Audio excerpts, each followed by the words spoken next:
Hello friend, तुमचं सर्वांचं स्वागत आहे माझ्या यूट्यूब चॅनलला। मी तुम्हाला आजच्या व्हिडिओमध्ये शिकवणार आहे क्लास 8चं चॅप्टर नंबर 6चं प्रॅक्टिस सेट 6.3। याच्या आधी मी प्रॅक्टिस सेट 6.2 करून घेतलेला आहे, ठीक आहे। बघू शकता माझ्या चॅनलवर जाऊन।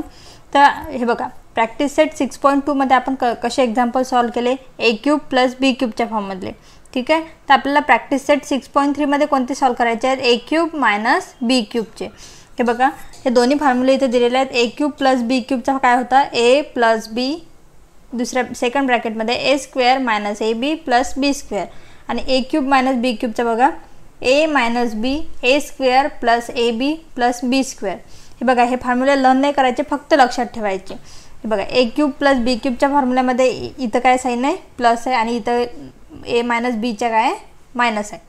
आणि इथं बघा, a क्यूब प्लस b क्यूबच्या जी फर्स्ट टर्म आहे ती मायनस झालेली आहे, आणि इथं काय सर्व जे आहेत ते पॉझिटिव्ह आहे, म्हणजेच प्लस साइन आहे, ठीक आहे। अशा प्रकारे फॉर्म्युला लक्षात ठेवायचा। साइन म्हणजे चुकू द्यायची नाही, नाहीतर पूर्ण एक्झाम्पल आपलं चुकून जाईल। चला आपण प्रॅक्टिस सेट 6.3 बघूया। क्वेश्चन नंबर 1 घेणार आहे मी या व्हिडिओमध्ये, ठीक आहे। काय? Factorise y cube minus 27। चला सॉल्व करून दाखवते। हे बघा, फर्स्ट एक्झाम्पल आहे काय? क्वेश्चन नंबर 1 फॅक्टराइज, त्यातलं फर्स्ट एक्झाम्पल आहे y क्यूब मायनस 27। आता a क्यूब मायनस b क्यूबच्या फॉर्ममध्ये आहे का? नाही आहे, म्हणजे आधी करून घेते। y क्यूब मायनस 27 कशाचा क्यूब आहे? 3चा आहे, म्हणजे 3 क्यूब। आता आलं a क्यूब मायनस b क्यूबच्या फॉर्ममध्ये, ठीक आहे। आता काय करू? a क्यूब मायनस b क्यूबचा काय फॉर्म्युला असतो तो लिहून घ्यायचा। काय असतो? a minus b, first term काय सांगितली मी? मायनस असते, आणि ज्या सेकंड ब्रॅकेट आहे तो सर्व काय असतो? Positive. a square plus ab plus b square, म्हणजे सर्व ब्रॅकेट काय असतो? पॉझिटिव्ह। आणि तेच a क्यूब प्लस b क्यूबच्या याच्यामध्ये काय होतं?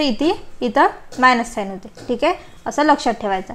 त्याला सॉल्व करूया। y cube minus 3 cube is equals to काय? a काय आपला? y आहे, आणि b काय? 3, म्हणजे काय? y minus 3। इथं काय? a स्क्वेअर म्हणजेच yचा स्क्वेअर प्लस a काय? y इंटू b काय? 3 प्लस बीचा स्क्वेअर म्हणजे 3चा स्क्वेअर काय येईल? त्याला y minus 3 as it is, हे काय येईल? y square plus 3 into y 3y plus 3चा स्क्वेअर 9। हे झालं आपलं आन्सर, ठीक आहे। सेकंड बघा, x cube minus 64 y cube. आता आधी आपण याला a क्यूब मायनस b क्यूबच्या फॉर्ममध्ये लिहू। x क्यूब मायनस 64 कशाचा क्यूब आहे? 4चा आहे, 4y, आणि मी काय देते? Whole bracket cube. आला आता a क्यूब मायनस b क्यूबच्या फॉर्ममध्ये, ठीक आहे। फॉर्म्युला काय असतो आपला? a cube minus b cube is equals to a minus b a square plus ab plus b square, ठीक आहे। काय येईल मग? x cube minus 4y cube is equals to, आता हे x काय आपला? a, आणि 4y काय? b। a minus b a काय? x मायनस b काय? 4y। सेकंड ब्रॅकेटमध्ये काय येईल? a चा स्क्वेअर म्हणजेच x चा स्क्वेअर प्लस a काय? x इंटू b काय? 4y plus 4y square. हे काय? x minus 4y x square plus 4xy plus 4चा स्क्वेअर काय? तो 16, आणि y चा स्क्वेअर y स्क्वेअर, ठीक आहे। आता याच्यानंतर आपण काही सॉल्व करू शकतो का? नाही। हे झालं आपलं आन्सर। हे बघा, थर्ड नंबरचा 27 m cube minus 216 n cube. आता काय करायचं? a क्यूब मायनस b क्यूबच्या फॉर्ममध्ये लिहायचं। 27 कशाचं क्यूब आहे? 3चा आहे, म्हणजे 3m होल क्यूब लिहिते, ठीक आहे। आणि 216 कशाचा क्यूब आहे? 6चा आहे, म्हणजे 6n क्यूब लिहिते, ठीक आहे। आता याला आपल्याला फॉर्म्युला यूज करायचा आहे। काय असतो? a cube minus b क्यूबचा a minus b a square plus ab plus b square, ठीक आहे। काय येईल? 3m cube minus 6n cube. हा काय आपला a, आणि हा आहे b, ठीक आहे। हे बघा, a मायनस b, a काय आपला? 3m, b काय? 6n, म्हणजे 3n minus 6n। Second bracket बघा, a स्क्वेअर, a काय? 2m square plus a into b, a आहे 3m मल्टीप्लाय बाय b आहे 6n प्लस b काय 6n square equal to sine 3n minus 6n. चला हा bracket solve करा. 3चा square 9, mचा स्क्वेअर m स्क्वेअर प्लस 3 6 जा 18 mn प्लस 6चा स्क्वेअर काय तो 36 आणि nचा स्क्वेअर n स्क्वेअर. हे जर आपलं फायनल आन्सर. आता याच्यामध्ये काही होऊ शकतं का? नाही, म्हणून हे आपलं आलं फायनल आन्सर. 4 नंबरचं बघा. 125y³ minus 1. आता याला काय करायचं, आधी क्यूबच्या फॉर्ममध्ये लिहिते. 125 कशाचा क्यूब असतो 5चा 5y³. आता 1ला आपल्याला क्यूबच्या फॉर्ममध्ये लिहायचं. जर मी 1ला असं 1 क्यूब लिहिलं तरी काही फरक पडणार आहे का? 1चा क्यूब पण काय होतो 1च होतो. ठीक आहे. इथे फॉर्म्युला यूज करायचा आहे a³ मायनस b³. प्रत्येक एक्झाम्पलमध्ये फॉर्म्युला लिहायचा a minus b a² plus ab plus b². काय येईल मग 5y³ मायनस 1³. हा काय असेल आपला a आणि 1 काय असेल b. काय येईल 5y मायनस b काय 1. 5y minus 1. a² म्हणजेच 5y² प्लस a काय 5y इंटू 1 प्लस बीचा स्क्वेअर म्हणजेच 1चा स्क्वेअर. काय मग 5y मायनस 1. 5चा स्क्वेअर 25 yचा स्क्वेअर y² प्लस 5y 1चा स्क्वेअर काय तो 1. हे झालं आपलं फायनल आन्सर. 5 नंबरचं बघा. 8p³ minus 27p³. आता याला p³ minus a³ minus b³ फॉर्ममध्ये लिहिते. आधी 8 कशाचा क्यूब आहे 2चा 2p³ आणि 27 कशाचा क्यूब आहे 3चा म्हणजे 3/p आणि काय देते होल ब्रॅकेट क्यूब. आला a³ मायनस b³ फॉर्ममध्ये. ठीक आहे.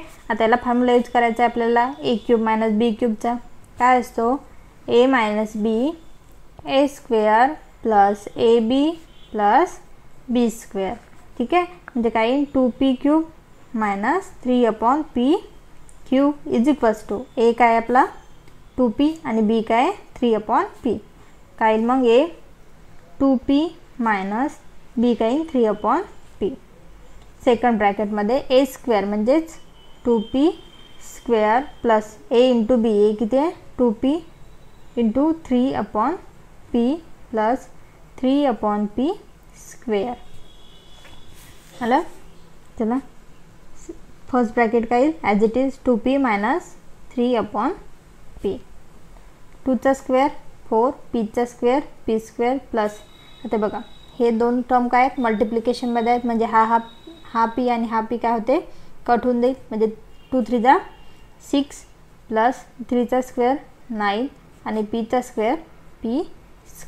हे झालं आपलं फायनल आन्सर. ठीक आहे. 6 नंबरचं बघा. 343a³ minus 512b³. आता बघा a³ मायनस b³ फॉर्ममध्ये आणायचं आहे. 343 कशाचा क्यूब आहे 7चा क्यूब म्हणजे 7a होल क्यूब देते. ठीक आहे. आणि 512 कशाचा क्यूब आहे 8चा म्हणजे 8b³. आला a³ मायनस b³ फॉर्ममध्ये. मग काय असतं फॉर्म्युला आपला a³ minus b³ is equals to a minus b a² plus ab plus b². म्हणजे काय 7a³ मायनस 8b³. काय येईल a मायनस b. a काय आपला 7a आणि b आहे 8b. काय मग 7a minus 8b. a² means 7a² plus a into b. a काय आपला 7a मल्टिप्लाय बाय b काय 8b प्लस b 8b². काय येईल 7a मायनस 8b. 7चा स्क्वेअर 49 आणि aचा स्क्वेअर काय असतो a² प्लस 7 8 जा 56 a इंटू b प्लस 8चा स्क्वेअर काय असतो 64 आणि bचा स्क्वेअर असतो b². हे त्याला आपला फायनल आन्सर. 7 नंबरचा बघा. 64y³ मायनस 729 x³ आहे इथं y³ आहे. ठीक आहे. आता याला a³ मायनस b³ फॉर्ममध्ये लिहिते. 64 कशाचा क्यूब आहे 4चा आहे 4x³ मायनस 729 कशाचा क्यूब आहे 9चा 9y³ क्यूब. ठीक आहे. आता त्याला सॉल्व करायचं आहे. ए क्यूब मायनस बी क्यूबच्या फॉर्मने. काय असते? ए मायनस बी सेकंड ब्रॅकेटमध्ये A square plus A B plus B square 4x cube minus 9y cube is equals to काय येईल? ए मायनस बी म्हणजेच 4x मायनस 9y सेकंड ब्रॅकेटमध्ये काय येईल? ए स्क्वेअर म्हणजेच हा आपला ए आहे आणि हा बी आहे. काय येईल मग? 4x square plus 4x into 9y plus 9y square. 4x solve करूया. 9y हा ब्रॅकेट ॲज इट इज. हे बघ काय येईल? 4चा स्क्वेअर 16 आणि एक्सचा square X square plus 9 4 36 xy plus 9चा स्क्वेअर 81 yचा स्क्वेअर y स्क्वेअर. अशा प्रकारे हे त्याला आपला आन्सर आलं. 8 नंबरचं बघा काय? 16 ए क्यूब मायनस 128 बी क्यूब. आता 16 आपल्याला ए क्यूब मायनस बी क्यूबच्या फॉर्ममध्ये आणायचं आहे, पण 16 कशाचा क्यूब आहे का? नाही आहे. आणि 128 पण कशाचा क्यूब आहे का? नाही आहे. तर मी काय करते? एक ॲडजस्टमेंट करते. 16ला काय करते? कॉमन घेते. म्हणजे आतमध्ये काय राहते? ए क्यूब मायनस 16 काय येते? 16 8 जा 128 म्हणजे आतमध्ये राहतील 8 बी क्यूब राहते. ठीक आहे. आता ए क्यूब हा तर क्यूबच्याच फॉर्ममध्ये आहे. 8 कशाचा क्यूब आहे? 2चा आहे आणि बी क्यूब आहे. म्हणजे आपण याला ए क्यूब मायनस बी क्यूबच्या फॉर्ममध्ये लिहू शकतो. म्हणजे 16 मायनस ए क्यूब काय येईल? ए क्यूब मायनस 8 कशाचा क्यूब आहे? 2 अपॉन बी क्यूब. आला ए क्यूब मायनस बी क्यूबच्या फॉर्ममध्ये. आता याला काय लावायचं आहे? आपला फॉर्म्युला अप्लाय करायचा आहे. A cube minus B cube काय असतो? A minus B A square plus A B plus B square. काय येईल मग? 16 ॲज इट इज राहू द्यायचा आणि याला आपला फॉर्म्युला अप्लाय करायचा. काय आहे? हा आपला ए असेल आणि हा बी असेल. ए मायनस बी मीन्स ए मायनस 2 अपॉन बी. सेकंड ब्रॅकेटमध्ये काय? एचा स्क्वेअर म्हणजेच ए स्क्वेअर प्लस ए इंटू बी काय? 2 अपॉन बी प्लस बीचा स्क्वेअर म्हणजे 2 अपॉन बीचा स्क्वेअर 2 अपॉन बीचा स्क्वेअर. ठीक आहे.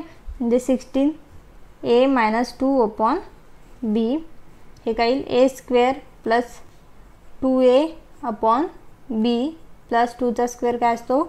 4 अपॉन बीचा स्क्वेअर बी स्क्वेअर. हे त्याला आपलं आन्सर. ठीक आहे. अशा प्रकारे मी प्रॅक्टिस सेट 6.3चा इथं क्वेश्चन नंबर 1 कंप्लीट केलेला आहे. क्वेश्चन नंबर 2 मी दुसऱ्या व्हिडिओमध्ये कंप्लीट करेल. धन्यवाद.